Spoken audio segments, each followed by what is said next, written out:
Bonjour et bienvenue dans Smart Bourse. On se retrouve 2 fois par jour sur Bismart, votre double dose quotidienne de marché à mi-séance, 12h30, 13h en direct. Et puis en fin de journée, après la clôture des marchés européens, 18h30, 19h30 en direct. Au sommaire de la mi-journée, dans Smart Bourse, eh bien déjà les éléments de tendance. Une tendance qui reste légèrement positive à la mi-journée, mais sans éclat.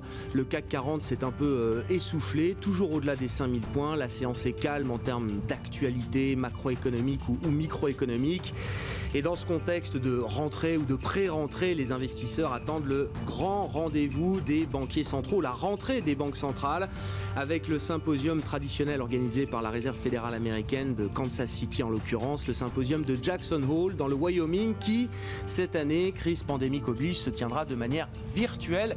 Et très intéressant pour tous ceux qui s'intéressent de près ou de loin aux thématiques monétaires, aux problématiques des banques centrales.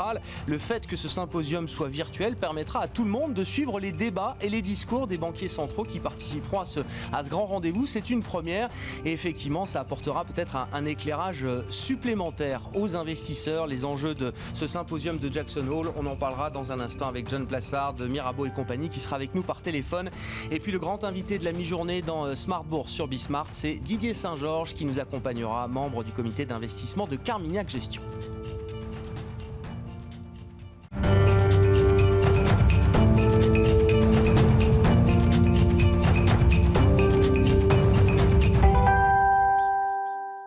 Une semaine et une séance plutôt calme. On fait le point à la mi-journée. Comme chaque jour, c'est Nicolas Panier qui digère pour vous les infos clés de marché depuis la salle de marché de Bourse Direct. Matinée très calme aujourd'hui sur la place boursière parisienne. Le CAC 40 se maintient au-dessus des 5000 points en légère hausse, mais dans un volume d'échange très faible, juste en dessous des 400 millions d'euros à la mi-journée. Le DAX progresse de son côté, aidé par l'accord des différents partis de la coalition allemande de prolonger les mesures de soutien à l'économie. Parmi les mesures évoquées, l'aide au chômage partiel et le gel des règles d'insolvabilité. Côté français, le plan de relance sera lui annoncé le 3 septembre. Jean Castex l'a annoncé ce matin sur France Inter. S'il faut donc attendre encore une semaine avant de connaître l'étendue de celui-ci en détail, le Premier ministre a tout de même annoncé une mesure exceptionnelle de 2 milliards d'euros pour le secteur de la culture. La confiance des ménages français est de son côté restée stable en août d'après l'INSEE. L'indicateur s'établit à 94 points, un niveau similaire à celui de juillet où l'indice s'était dégradé. Il reste d'ailleurs en dessous de sa moyenne longue période à 100. Les investisseurs, de leur côté, devraient rester dans l'attente aujourd'hui avant la tenue de l'Economic Policy Symposium de Jackson Hole aux États-Unis. Si l'événement organisé par la Fed de Kansas City sera l'occasion de débats sur la politique monétaire à long terme, c'est surtout le discours d'ouverture de Jérôme Powell, le président de la Fed, qui sera passé au peigne fin. Il est notamment attendu sur 2 sujets, l'inflation asymétrique et la forward guidance. Sur le premier, les investisseurs seront attentifs à d'éventuelles évolutions de la règle fixée par la Fed d'avoir une inflation aux alentours de 2%. Certains experts craignent en effet que la volonté de garder une inflation à ce niveau entraîne des actions de la Réserve fédérale qui pourraient venir étouffer une reprise économique naissante, alors qu'il faudrait justement encourager cette dernière, même si l'inflation dépasse le seuil. L'autre sujet concerne bien sûr les taux d'intérêt. Si dans ces minutes, suite au comité de politique monétaire du mois de juillet, la Fed avait décidé de laisser ses taux inchangés, les investisseurs seront attentifs aux termes employés par Jérôme Powell qui pourrait venir donner une orientation de la politique monétaire à venir avec peut-être une indication en termes de durée ou d'objectifs économiques à ce sujet. Du côté des valeurs à présent ce matin ou à la mi-journée à Paris, Sanofi s'apprécie légèrement. Le groupe développe un vaccin expérimental contre la Covid-19 avec l'américain Translate Bio. Vaccin qui, d'après le laboratoire américain, a déclenché une réponse immunitaire dans des études sur des animaux, laissant place à des essais chez l'homme dès novembre. Eiffage en hausse également à la mi-journée à Paris. Le groupe a annoncé avoir remporté en groupement un contrat portant sur la réalisation du nouveau siège de la RTBF à Bruxelles pour 100 millions d'euros. Et la valeur à suivre aujourd'hui à la bourse de New York, cette fois-ci attendue en hausse dès l'ouverture à en croire les échanges en avant-bourse, c'est bien sûr Salesforce.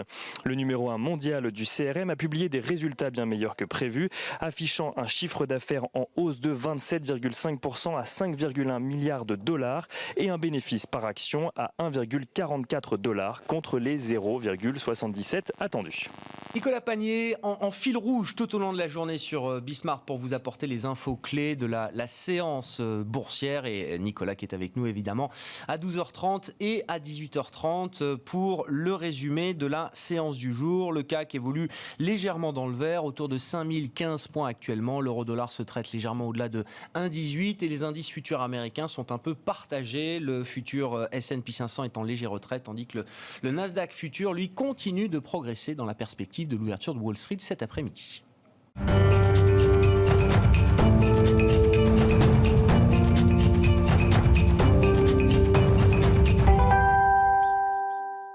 C'est John Plassard qui est avec nous pour entamer ce rendez-vous de la mi-journée sur Bismart, Smart Bourse, 12h30, 13h en direct. John qui est spécialiste en investissement de la banque Mirabeau et compagnie, avec nous par téléphone, donc depuis Genève. Bonjour et bienvenue John. Bonjour Grégoire. Merci beaucoup d'être avec nous pour répondre à cette question. Enfin, c'est vous-même qui vous posez la question ce matin dans votre note de marché quotidienne, John. Pourquoi est-ce que le symposium de Jackson Hole est-il crucial? Je le rappelle, c'est le grand symposium qui marque, on va dire, la rentrée des classes pour les banquiers centraux et qui se tiendra de manière virtuelle cette année. Pourquoi ce rendez-vous est-il important? Tout d'abord, compte tenu du contexte économique mondial, qui est vraiment un contexte économique historique, avec évidemment cette pandémie. On oublie ces derniers temps de le dire, mais évidemment on est accroché à la pandémie et potentiellement à la découverte ou à la commercialisation d'un vaccin. Mais je dirais, en allant un peu plus loin, c'est que on a besoin de clarté, parce que j'avais considéré que la dernière fois que la Fed s'était réunie, le discours était assez clair, en nous disant qu'il serait toujours là pour racheter des actifs et puis agir le plus intensément possible en cas de problème. Et puis lors des minutes de la Fed, on a vu que le discours avait un peu changé en disant qu'il ne voulait peut-être pas contrôler la courbe des taux, ce qui voulait dire, en lisant entre les lignes, qu'il ne serait pas autant interventionniste. On aura aussi là un discours des membres de la BCE, qui eux, et Christine Lagarde, normalement, qui devrait s'exprimer, qui elle aussi doit clarifier les propos, parce que on sait que dans les dernières minutes, déjà on n'a pas entendu parler beaucoup les membres de la BCE, et dans les dernières minutes, on a vu que la BCE signale que la trajectoire de l'inflation n'est pas forcément un bon guide de la rapidité, de la robustesse du rebond. Qu'est-ce que ça veut dire? Ça veut dire que c'est un peu le flou artistique aujourd'hui. Et lorsque je parle d'inflation, aujourd'hui, c'est vraiment la thématique qui est reprise de plus en plus. Ça devient assez consensuel, ou à la mode, c'est selon, de dire qu'il y a de l'inflation qui arrive. Alors, c'est vrai que historiquement, lorsqu'on est dans ce type de crise, on peut avoir une inflation qui peut potentiellement surchauffer. On sait que la montée du protectionnisme, la relocation, les mesures de réduction des inégalités et puis aussi le boom de la masse monétaire peut induire à l'inflation, évidemment. Mais normalement, cette inflation, elle revient aussi lorsqu'on est dans une situation de reprise économique. Et aujourd'hui, c'est pas réellement le cas, comme on le sait, puisqu'on a énormément d'interrogations concernant l'économie, et notamment cette deuxième vague qui a l'air d'arriver de plein fouet en Europe, et notamment dans des pays très sensibles au tourisme. Je pense à l'Espagne, évidemment à la France, mais aussi à l'Italie, et puis dans un pays un peu plus petit, entre guillemets, à la Grèce, qui dépend quasi totalement du tourisme. Donc il faut faire très attention ici. Moi, ce que je vais surveiller, c'est évidemment le discours et surtout ce que va dire Ben Bernanke demain.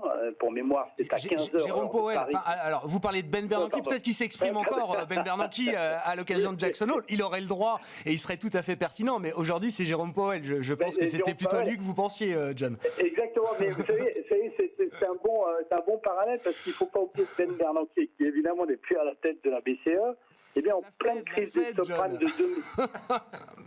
Que Ben Bernanke, en pleine... Pardon. La Fed, vous avez dit la BCE, Ben Bernanke, c'était la Fed. Ça va bien, oui. Donc, Ben Bernanke, en 2007, avait donné le coup d'envoi à un cycle de baisse quasi sans précédent, puisque on se souvient que les... D'où la question, John, pour conclure, est-ce que c'est un symposium qui s'annonce comme étant... le lieu de grandes annonces de la part des banques centrales, comme c'était le cas sous l'ère de Ben Bernanke, quand on annonçait des programmes d'assouplissement quantitatif à l'occasion de la grande crise financière, ou est-ce que non, c'est plus un symposium qui jette les bases d'une fonction de réaction un peu différente peut-être pour les banques centrales. Je ne vais pas dire que c'est un débat purement théorique, ça intéressera tout le monde, mais on n'est pas sur un enjeu immédiat en termes d'annonces. Alors, oui. Je pense que la BCE et la Fed sont tout proches de faire des annonces. Alors où est-ce qu'elles vont attendre en septembre lorsqu'il va y avoir des réunions? Il ne faut pas oublier que la Fed est dans une révision du cadre de politique monétaire de la Banque centrale américaine, notamment sur l'inflation, savoir s'il faut laisser passer l'inflation au-dessus des 2% ou non. Et la BCE, d'un autre côté, a dit qu'elle aurait l'évaluation de la situation économique lors de la prochaine réunion, c'est-à-dire en septembre. Donc on est très proche de ces réunions et potentiellement, on sait que ce symposium peut nous donner des indications, des préindications avant ces réunions cruciales de septembre. L'occasion de jeter quelques pistes, quelques petits cailloux pour les investisseurs sur ce qui seront peut-être les prochains mouvements des grandes banques centrales européennes, américaines à la rentrée. Merci beaucoup John Plassard qui était avec nous en direct par téléphone depuis Genève, spécialiste en investissement de la banque Mirabeau et compagnie.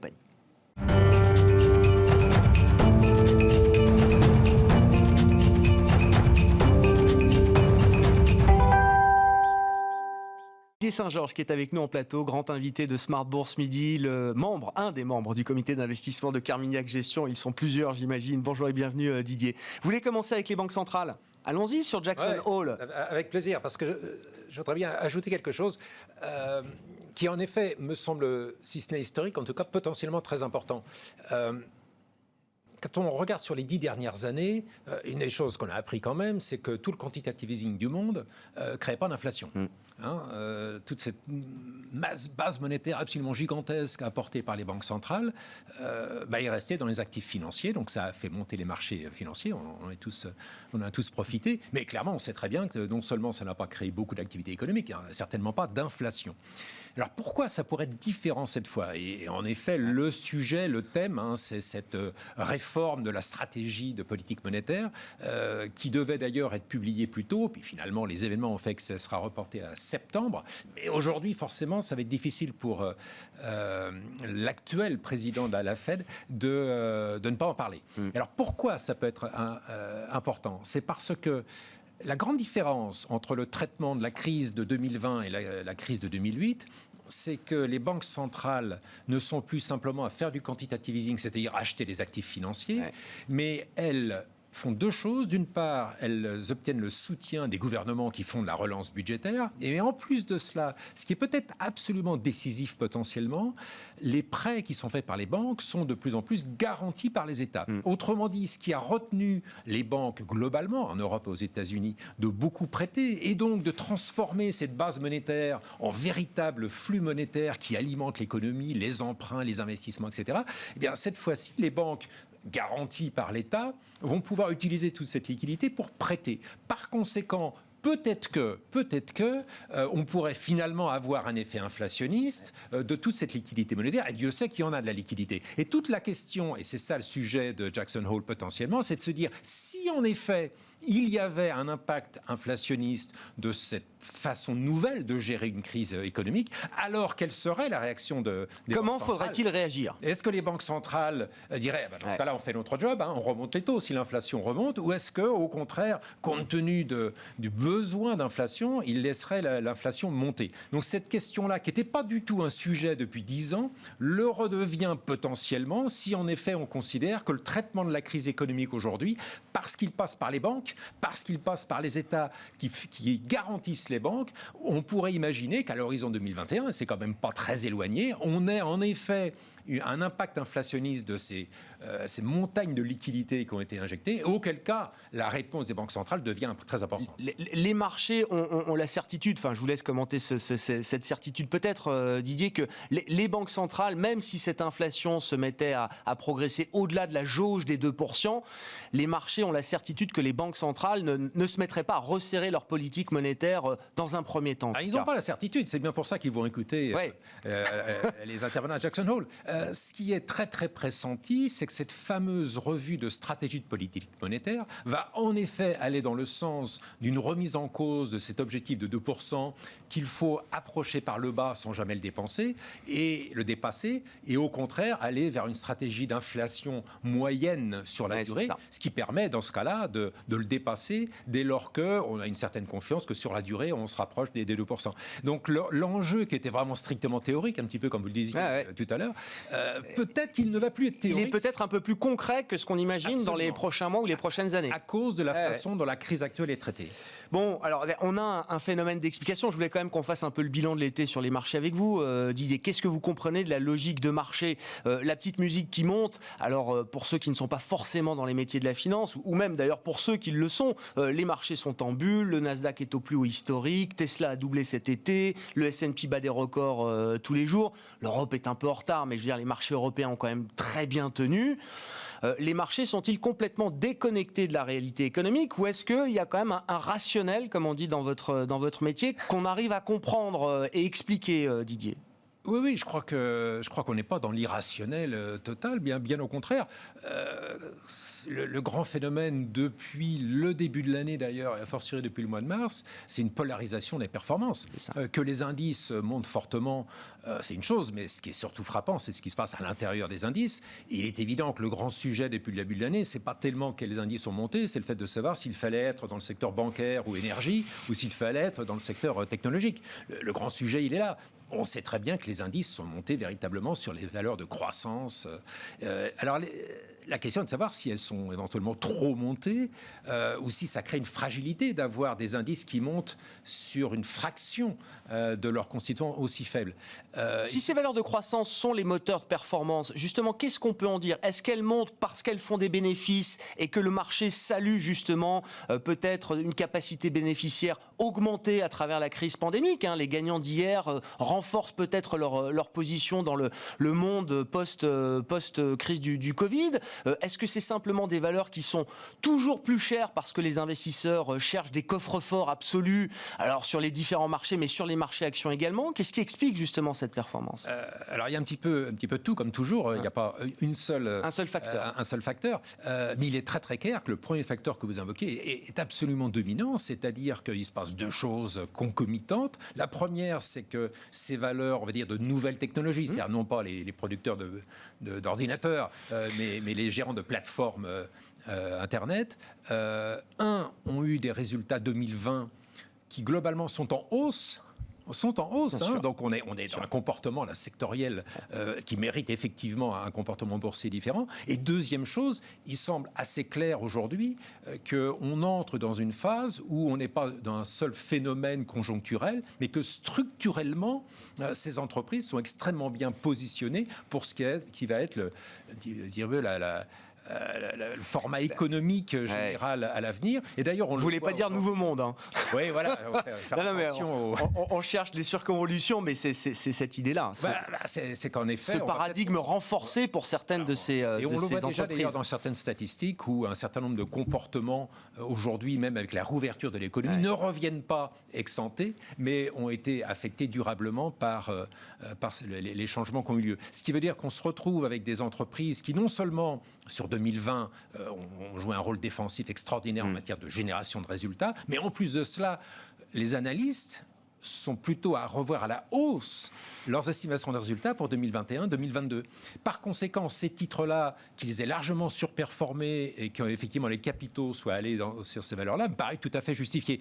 Le problème, c'est que c'est une telle évidence que ça a attiré un petit peu de spéculation. Et aux États-Unis, pendant l'été, c'est une nouvelle qui est peut-être petit peu hermétique en Europe, mais c'est un phénomène assez important quand même. Les particuliers aux États-Unis se sont positionnés boursièrement sur ces valeurs-là. Et donc les traders Robinhood, comme on les appelle. C'est ça, l'application des millennials qui permet en 2 clics d'acheter du Apple et du Tesla, surtout du Tesla.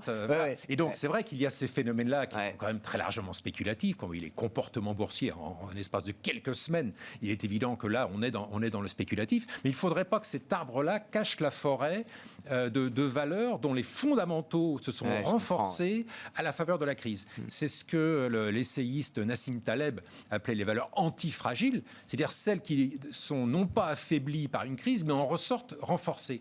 Et c'est pour ça que les comportements boursiers pendant l'été, de ce point de vue-là, sont tout à fait rationnels. Si on regarde justement, restons du côté américain, enfin quand on parle de tech, évidemment, on regarde essentiellement du côté américain et chinois aussi. Vous avez des valeurs tech chinoises chez Carmignac. Juste un mot de l'élection américaine, là, dans ce contexte. L'été sur les marchés a été quand même relativement calme, pas de grandes secousses, peu de volatilité, en tout cas sur les grands marchés. Toujours la question qu'on se pose dans ces cas-là, est-ce qu'il faut se préparer à un retour de volatilité? Alors c'est la vie des marchés en permanence, évidemment, mais si on cherche des événements qui pourraient ramener un peu de volatilité, qu'est-ce qu'on peut dire des élections américaines?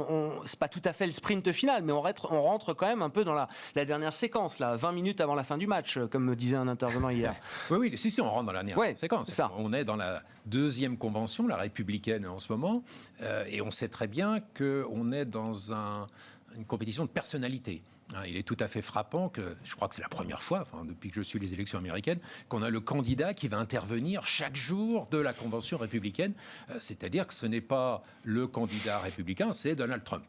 Donc on est dans une personnalisation à l'extrême, ce qui n'est pas une énorme surprise, mais ce qui effectivement vous expose chaque jour à un effet d'annonce. On en a déjà eu 2.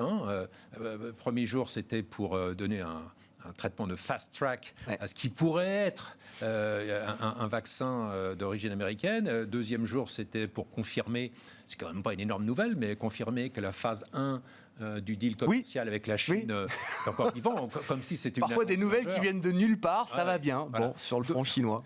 Mais donc on va avoir cela, et par conséquent, on va avoir quelque chose qui va être lié un petit peu à l'événementiel au jour le jour, sachant que Donald Trump... Au-delà de l'écume de cette campagne, il y a un risque que ce soit un vrai sujet de trouble pour les investisseurs sur des points particuliers, des points précis, où c'est le fonctionnement de la démocratie américaine aujourd'hui, et finalement les marchés vont regarder ça de manière un peu distante. Il y a un aspect politique, un aspect économique. Sur le plan économique, qui devrait être celui qui nous importe le plus, quand vous regardez les programmes économiques de l'un et de l'autre, sachant que Donald Trump n'a pas véritablement de programme économique, mais qui est essentiellement la continuation de ce qu'il a pu faire jusqu'à présent. Donc on peut penser que là, sectoriellement, selon quel candidat à être élu, si vous êtes un producteur d'énergie fossile, vous avez plutôt intérêt à ce que ce soit Donald Trump qui soit élu. A contrario, si vous êtes dans l'énergie verte, ce sera le contraire. Et vous avez 2-3 secteurs comme ça sur lesquels il y a une polarisation du programme qui est très très claire. Alors ce qui est intéressant quand même, c'est que sur revenir cette histoire de tech, où on pourrait se dire finalement la tech peut être un peu vulnérable parce que... le schéma de Donald Trump, c'est principalement l'énergie, les investissements et certainement pas la tech. Cela dit, quand vous regardez ce qui s'était passé quand il a été élu en 2016, donc la réduction du taux d'imposition, ça profite pas particulièrement à la tech, qui elle-même se débrouille très bien pour optimiser. Voilà. Et ça n'a pas empêché un comportement boursier spectaculaire. Donc on est encore dans un schéma où finalement, sur cette phase, ce créneau de marché qui sont les valeurs de tech de très bonne qualité à forte visibilité, finalement l'enjeu politique est mineur. Il est mineur selon vous. Un mot de Carmignac Patrimoine peut-être pour finir. Didier Saint-Georges, c'est évidemment le flagship de la maison Carmignac, et ça reste pour tous les gérants de cette catégorie le benchmark, un grand standard sur la place parisienne. Performance de près de 6% je crois si on prend les compteurs au 1er janvier pour Carmignac Patrimoine.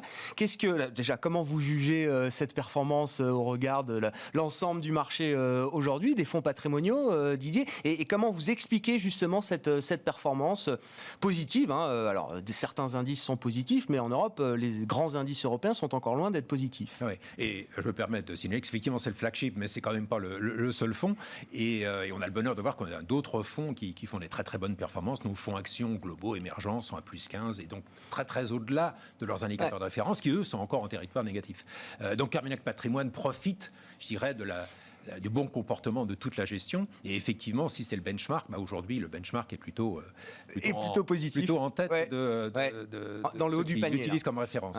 Alors pourquoi? Principalement pour deux choses. Parce que 2020 était une année de gestion des risques. Et la gestion des risques, on se souvient de 2008, ça consiste d'une part à ne pas se prendre le choc en pleine figure, donc gérer le risque, le voir venir. Ce qui nous a aidé là, clairement, c'est non seulement l'expérience des crises précédentes. On ne s'appelle pas Carmignac Risk Managers impunément, mais effectivement aussi le fait qu'on investit beaucoup en Asie et en Chine aussi. Et donc, ce qui se passait en Chine, on ne l'a pas dédaigné en se disant tout cela. Et pas balayé d'un revers de main au tournant de l'année, fin janvier, début février. Exactement. Donc, ça nous a sensibilisés plutôt que d'autres, peut-être. Et puis, cette compréhension que les crises, notamment financières, sont des phénomènes, je dirais, à propagation virale. Alors là, on avait un vrai virus. En 2008, c'était la propagation presque de nature virale aussi, d'une crise bancaire qui se propage extrêmement vite. Et dans ces cas-là, les marchés ont toujours du retard sur la réalité. Une propagation virale, c'est une courbe exponentielle. Ça va très très vite, donc il faut agir très vite. Et c'est là la nature de la flexibilité. Puis la deuxième chose dans une crise, c'est se dire que c'est jamais éternel. Et en 2008, le coup de bravoure, si j'ose dire, de Carmignac Patrimoine, ça avait été de se réexposer au mois de mars. Et là, c'était de... Mars 2009, le combat du marché, bien sûr. Voilà. Et là, mars 2020, même chose. Et c'est ça. Donc, il fallait voir la lumière au bout du tunnel. Il fallait... c'est-à-dire, il faut... vous connaissez cette règle d'or, si vous allez paniquer, il vaut mieux être le premier à paniquer, mais ça vous permet justement de se rendre compte à un moment donné où tout le monde s'est mis à paniquer, que là, il y a des excès qui sont créés. Et ce qui était intéressant, là encore, l'expérience de 2008 était intéressante, c'est que autant on avait pu voir là que tout le monde sous-estimait le problème sanitaire, si j'ose dire, on n'était pas prêts, pas de masque, etc. En revanche, les banques centrales, elles avaient l'expérience de 2008 et elles savaient que cette fois-là, il fallait vraiment réagir très vite. Et donc, au mois de mars, les pouvoirs publics se sont mis à l'œuvre et là, c'était le moment. Le temps de réaction de la gestion de la crise par les autorités monétaires et même publiques derrière a été beaucoup plus rapide qu'en 2008. Ils ont tiré la leçon de 2008. Merci beaucoup Didier. Merci d'avoir été avec nous dans Smart Bourse à la mi-journée sur Bismart. Didier Saint-Georges, membre du comité d'investissement de Carmignac Gestion.